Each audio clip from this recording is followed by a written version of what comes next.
Yeah, you always screw something up when you're putting things together, and what I did is I forgot the return spring for the accelerator pump plunger, but that's no biggie. I'll just take it off and put it on now. And that's why you leave everything out in the order you took it apart, because you shouldn't have any parts left over from what you took out, the carb, that you didn't replace with a new one from your rebuild kit. So if you have extra parts left over that didn't come from the rebuild kit, there's something wrong. Like I just did. And it's easy to forget. But you got to double check. Alright, so there's the top cover. Out comes the plunger. In goes the spring. Much nicer. Put the gasket back. Carefully put the air horn back on.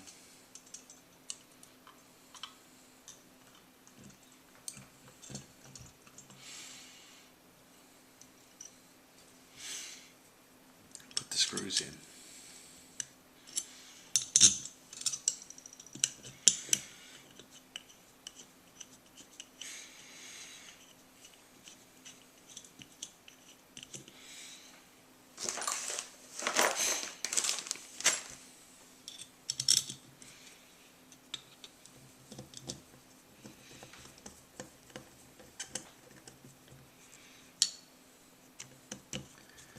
Alright, good for now. So now we're going to put the vacuum secondary on. And again, it has a gasket and it's attached by 2 Phillips head screws. And we already tested it to make sure that it's holding a vacuum and everything's working good. So it's ready to go. Here it is. We've got a new fiber washer or gasket in the kit. So I'm going to use that one. Here it is. It goes right on there. Then we put this on. And it's got a little locating pin. And our 2 screws.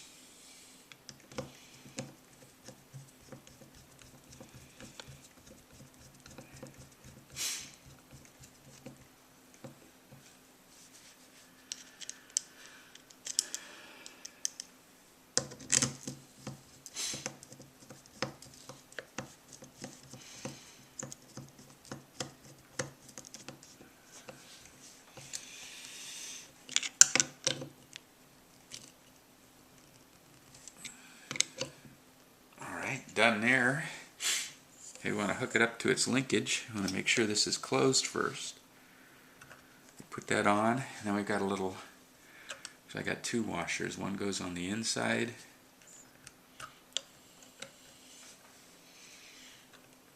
No, it's just one. So first goes the actuator, then a washer, and I've got a little C-clip. And I noticed I didn't get a tiny C-clip in the kit. But I've got plenty of these hairpin clips, and it looks like you could probably use that too if you had to. But I'm going to use the original C-clip.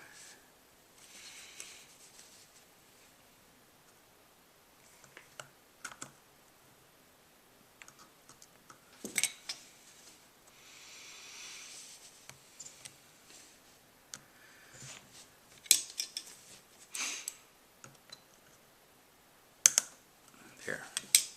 Went on with the satisfying click, and then you can rotate it, make sure everything's fine.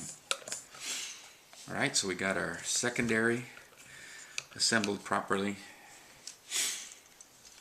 And we're going to put the linkage on, the idle solenoid here. So we got the idle solenoid, and it has a O-ring gasket that comes in the kit, and that was goofed up on the other one. So we put the new O-ring on there carefully. Okay, so the next part is the idle fuel cutoff solenoid, and it's got a little O-ring, rubber O-ring, that seals it. So I want to make sure we put a new one on. The new one comes with the kit. It's kind of a wide one. There are two O-rings. There's a little O-ring that's thin, and then there's a wider one, and this is the style. The wider one fits the groove on this particular idle cutoff. So it goes right in here carefully, and it screws in. It's got a lot of threads.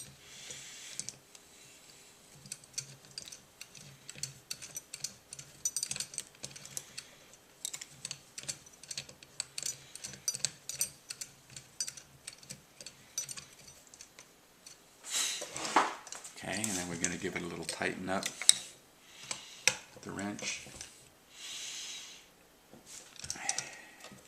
Notice that we have clips that hold the wire down in certain positions. So this one goes here, this one over here. Okay, so when we put this top cover together, we're going to make sure we have this wire held down properly.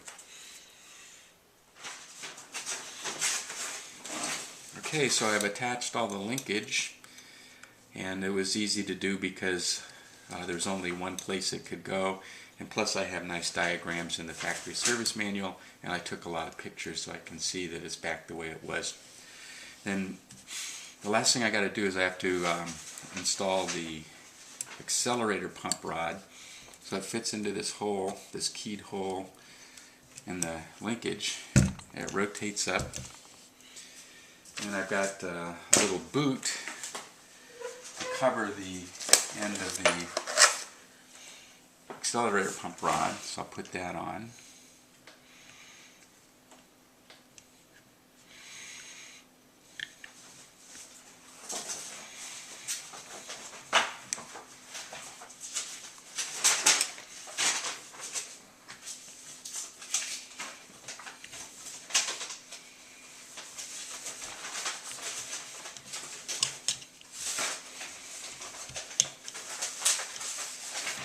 And I'll shove it in the hole.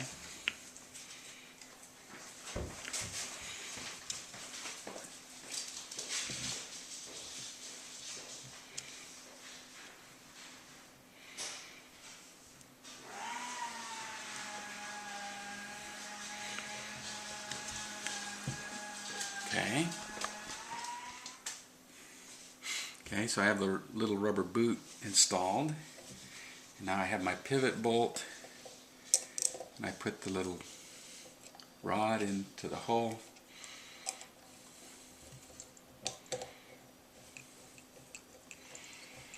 Tighten the bolt down.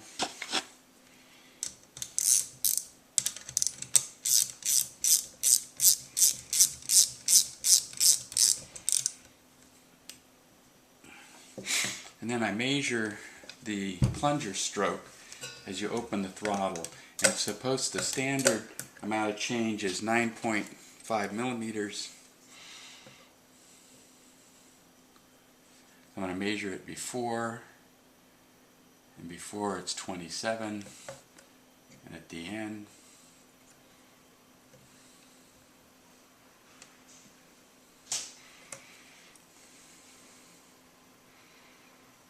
it is 17. And you can adjust it to be 9.5 millimeters by, again, bending this rod here to adjust the height here. Okay, so there it is. It's ready to install.